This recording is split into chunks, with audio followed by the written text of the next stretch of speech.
राधे राधे। ओम नमो भगवते वासुदेवाय नमः।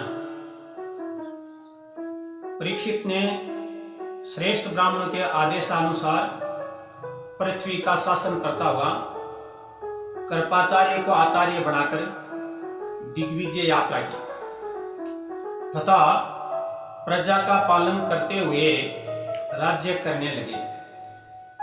राजा ने उत्तर की पुत्री इरावती से विवाह किया।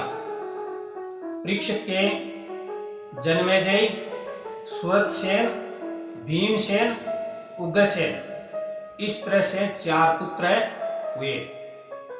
राजा परीक्षित के राज्य में प्रजा सभी तरह से सुखी थी। राजा परीक्षित ने 3 अश्वमेध यज्ञ किए। अश्वमेध यज्ञ के समय घोड़े को मुक्ता से विचरण कराया जाता है। वासना ही घोड़ा है। क्या? वासना ही घोड़ा है। वासना कहीं बंधती ही नहीं है। आत्म स्वरूप में विलीन होने पर ही वह अंकुशित होती है। किसी विषय में वासना फंस नहीं जाए, यानी फंस नहीं जाए, इसका ध्यान रखना जरूरी है।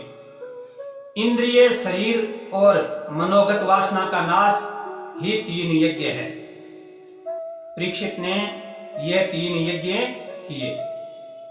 परीक्षित के आचार अति शुद्ध थे, अर्थात धर्मशास्त्र कथित मर्यादा के अनुसार थे। सो उनमें कली पुरुष का प्रवेश ना हो सका। कली ने सोचा कि परीक्षित कुछ पाप करे तो मैं उसमें प्रवेश कर जाऊंगा। राजा के मन में पहले प्रवेश करूं तो प्रजा में भी प्रवेश कर जाऊंगा। आचार और विचार से जो शुद्ध होता है उसके घर में कली नहीं आ सकता। आज भी कुछ भगत ऐसे हैं जिनके घर में कलयुग प्रवेश नहीं कर सका। शास्त्र की रचना मनुष्य कल्याण के लिए है। जो आचार धर्म छोड़ देता है उसके विचार भी अशुद्ध हो जाते हैं। जीव मात्र में परमात्मा है, किंतु प्रत्येक का शरीर भिन्न है और कर्म भी भिन्न भिन्न है।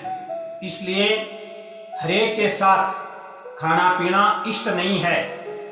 इस तरह पापी के मन में कली प्रवेश कर लेता है।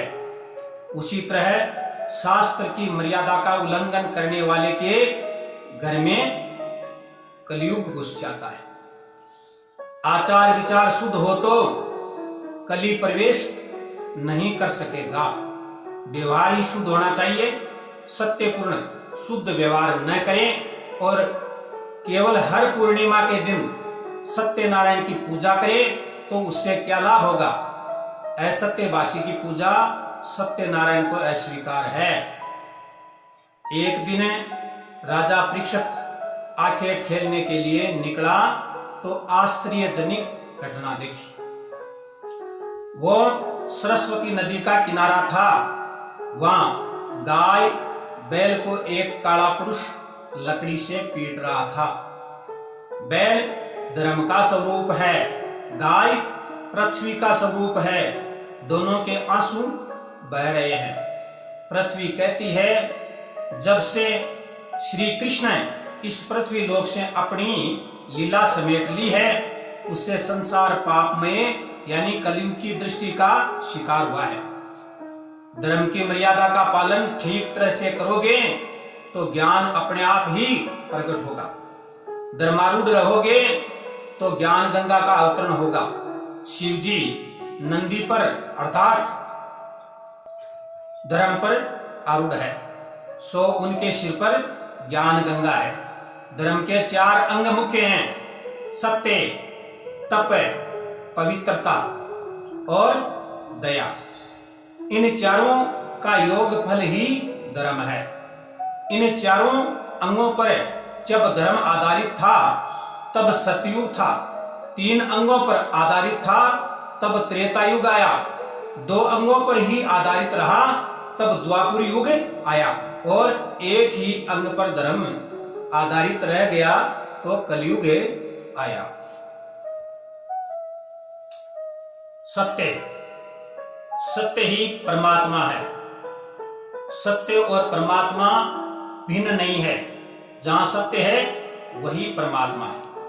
जो असत्य बोलता है, जो असत्य बोलता है, उसके पुण्यों का क्षय होता है। सत्य के सारे नर नारायण के पास जा सकता है। तप करो, हर प्रकार के सुखों का उपभोग न करो। थोड़ी सी तपस्या रोज करो, जो हरेक प्रकार के लौकिक सुखों का उपभोग करता है, उस पर परमात्मा कृपा दृष्टि नहीं करते। भगवान के लिए कष्ट सहना, दुख सहना ही तप है। वाणी और वर्तन में संयम और तप होना चाहिए।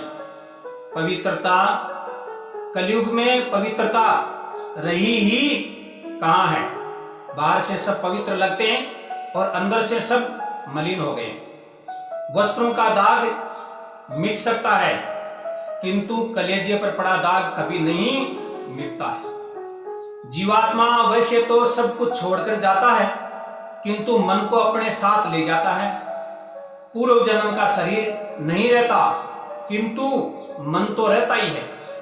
लोग वस्त्र, अन्न, आचार आदि की देखभाल बहुत करते हैं, किंतु मृत्यु के बाद भी जो साथ जाने वाला है, उस मन की कोई देखभाल नहीं करता है। मृत्यु के बाद जो साथ आने वाला है, उसी की चिंता करो, उसी की देखभाल करो। जिस तरह कपड़ों को स्वच्छ रखते हो, उसी तरह मन को भी स्वच्छ रखो। हमेशा सोचते संभालते रहो कि अपना मन कभी न बिगड़े। दया, धर्म का चौथा अंग है दया। श्रुति कहती है, जो केवल अपने लिए अन्न पकाता है, वह अन्न पाप खाता है। तो अन्न पापमय है। जो अपने लिए अन्न पकाता हुआ अन्न पापमय है, पाप खाता है। धर्म के इन चार चरणों में सर्वश्रेष्ठ सत्य ही सर्वोपरि है। सत्य, तप, पवित्रता और दान, ये चार ही धर्म के प्रधान अंग हैं। इन चारों का समन्वय ही धर्म है। इन चार तत्वों से जो परिपूर्ण है वही धार्मिक है। और वही धार्मिक है। और सतयुग में ये चारों तत्व थे, फिर त्रेता में सत्य चला गया, द्वापर में सत्य और तप नहीं रहे, और कलयुग में सत्य और तप के साथ साथ पवित्रता भी चली गई। केवल दान ही रह गया। कलयुग में दान ही प्रदान है। दानम एक कलयुग्ये। कलयुग में केवल दान और दया के सारे ही धर्म रह गया है। परीक्षित राजा ने देखा कि एक बैल केवल एक ही पांव पर खड़ा है और एक व्यक्ति उसे लकड़ी से मार रहा है। राजा ने बैल से पूछा कि तेरे 3 चरण किसने काट दिए, यानी तेरे 3 पैर किसने काट दिए।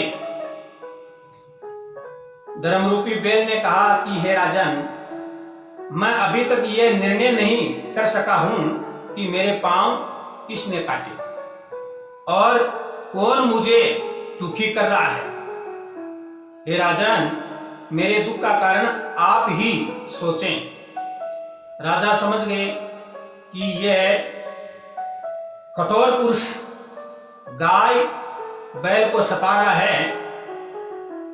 यह जो कठोर पुरुष है गाय और बैल को सता रहा है, यही कली है, यानी कलयुग है।